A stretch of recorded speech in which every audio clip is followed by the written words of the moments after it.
Doug, somebody asked this question. It seems like the COVID panic is subsiding. Fingers crossed. Yeah, that's good. You have to make room for the next panic. The monkeypox? Is that Monkeypox. Monkeypox. You mean? What do you mean, Ukraine? My Ukraine decorations are still up. Let me finish. He says, okay, it seems like it's over.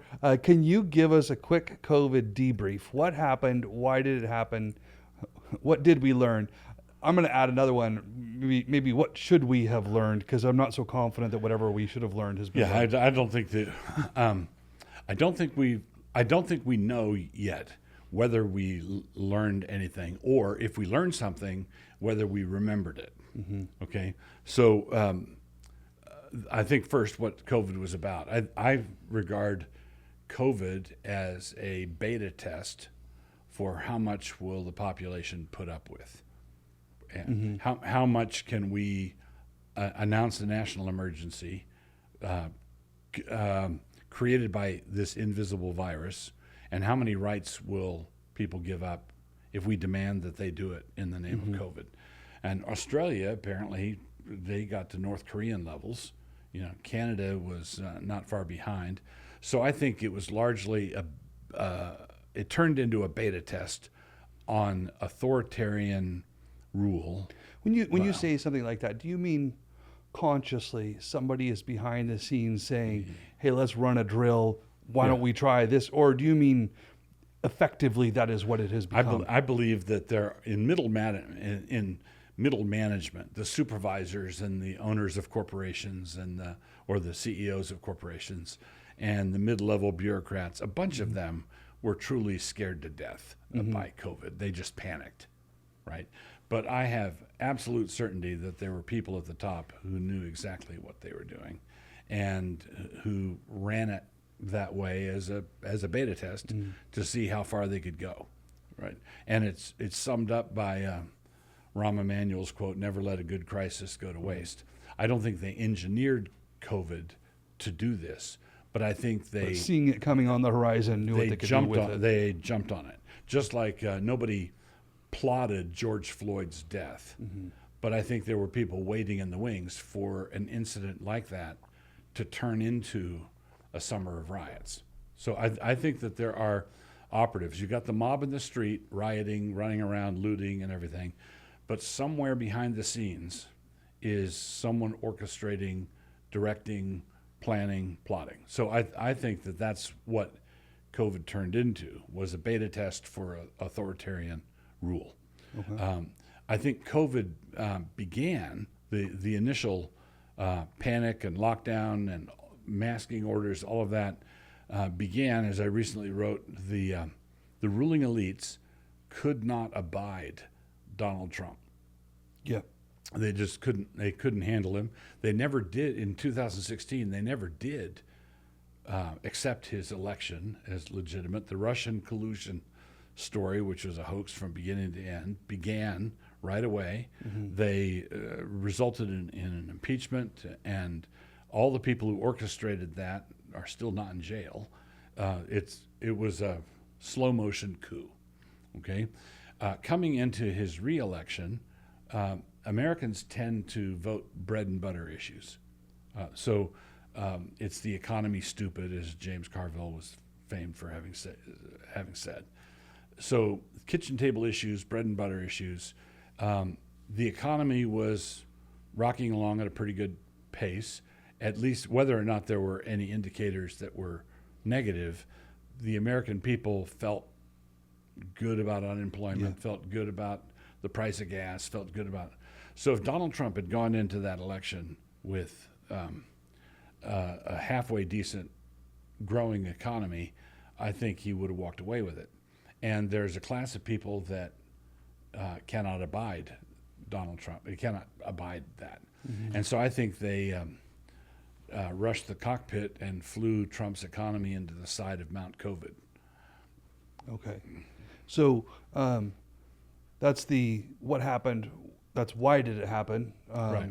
Outrage over Trump. What have we learned? What did we learn, or what should we have learned? This is the thing I don't know. I don't know whether we learned the lesson we ought to have learned, which is don't let the government rule arbitrarily. Do not permit for any reason arbitrary rule. Forget it. Now, whether we learned that lesson or not is going to be seen in just a few months in the midterms. Okay, unlike the presidential election, which is an electoral college affair, which means that there are certain key choke points that you can concentrate on. The congressional elections that are coming up are in hundreds of districts. Every congressman is reelected every 2 years, and a third of the Senate is reelected every 2 years. If the midterms are a bloodbath against the Democrats, if the Democrats take a pounding in the midterms, then I think we've got an argument that says, okay, we learned something. We learned something from the lockdowns. We learned something from all of this. Okay, but if that doesn't happen, if the Democrats don't pay in the midterms in 2022, then it's clear we didn't learn a blessed thing. And that's looking at it sort of politically. Is there anything theologically or from a uniquely Christian perspective that you would say Christians should have seen come away with this lesson? The thing that Christians should have learned is you don't shut down worship semi-permanently over something like this.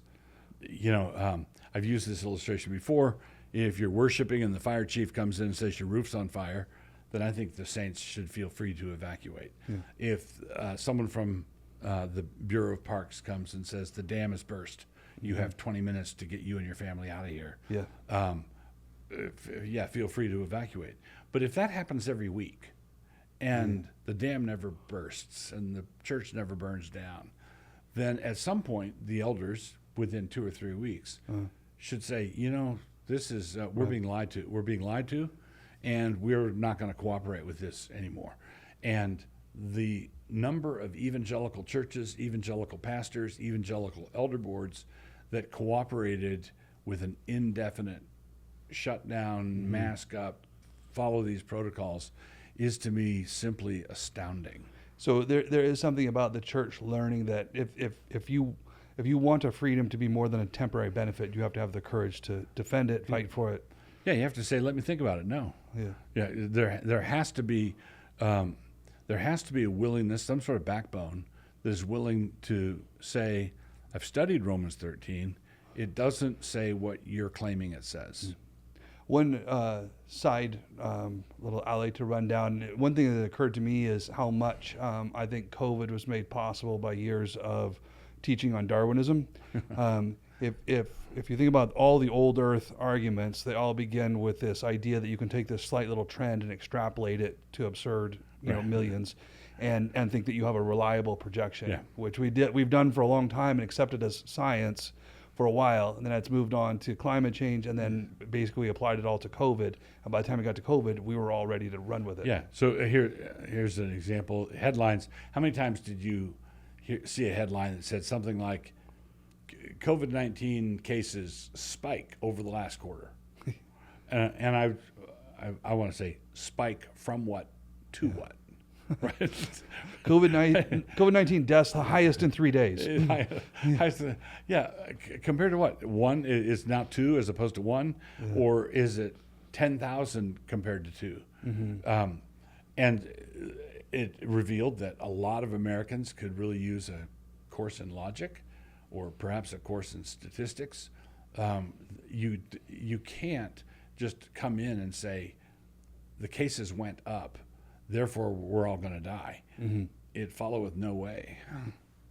Thanks for watching. I wanted to make sure to let you know that Season 4 of Man Rampant is here. For the next few weeks, we'll be posting clips on the Canon Press YouTube channel, but the full interviews are only available on Canon Plus.